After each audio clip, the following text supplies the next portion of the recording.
സംസ്ഥാനത്തും വിപുലമായ രീതിയിൽ സ്വാതന്ത്ര്യ ദിനാഘോഷങ്ങൾ നടന്നു. മുഖ്യമന്ത്രി പിണറായി വിജയൻ തിരുവനന്തപുരം സെൻട്രൽ സ്റ്റേഡിയത്തിൽ ദേശീയ പതാക ഉയർത്തി. ജാതി വിവേചനമില്ലാത്ത ഇന്ത്യയാണ് സ്വപ്നം. ഭരണഘടനാ മൂല്യങ്ങൾ നടപ്പാക്കാനുള്ളതാണെന്നും മുഖ്യമന്ത്രി പറഞ്ഞു.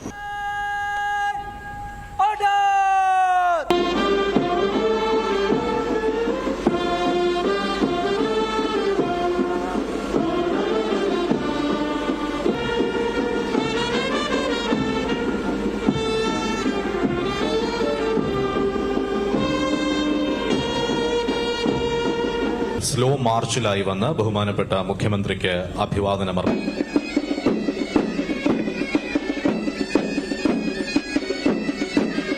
അടുത്തതായി ബഹുമാനപ്പെട്ട മുഖ്യമന്ത്രിക്ക് അഭിവാദനം അർപ്പിച്ചു കടന്നു പോകുന്നത് സൈനിക് സ്കൂളിന്റെ പ്ലറ്റൂണാണ്. പ്ലറ്റൂണിലെ senior under officer Abhivand Baiju നയിക്കുന്നു. Flight sergeant Athul G Kumar നയിക്കുന്ന NCC ജൂനിയർ ഡിവിഷൻ എയർ വിംഗിന്റെ ഒരു പ്ലറ്റൂണാണ് ബഹുമാനപ്പെട്ട.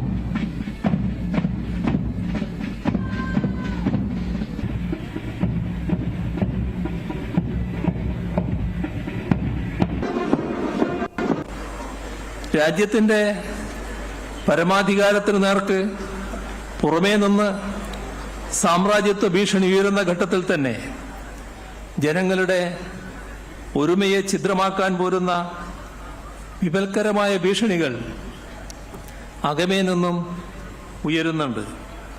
വർഗീയതയുടെ ശക്തികൾ ജാതി പറഞ്ഞും മതം പറഞ്ഞും ഇന്ത്യ എന്ന വികാരത്തെ ഛിദ്രമാക്കാനുള്ള ശ്രമങ്ങൾ ശക്തിപ്പെടുത്തി വരുന്നു. ഇതിനെയെല്ലാം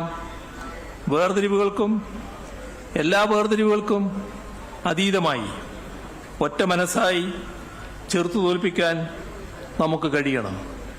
ഇതിനുവേണ്ട പ്രതിജ്ഞയെടുക്കേണ്ട. രാജ്യത്തിന് പുറത്തുനിന്നുള്ള ശക്തികൾ ജനങ്ങളെ ഭിന്നിപ്പിക്കാനുള്ള ശ്രമങ്ങൾ നടത്തുന്നു. ഈ ശ്രമങ്ങളെ ഒറ്റക്കെട്ടായി ചെറുക്കണമെന്നും മുഖ്യമന്ത്രി വ്യക്തമാക്കി.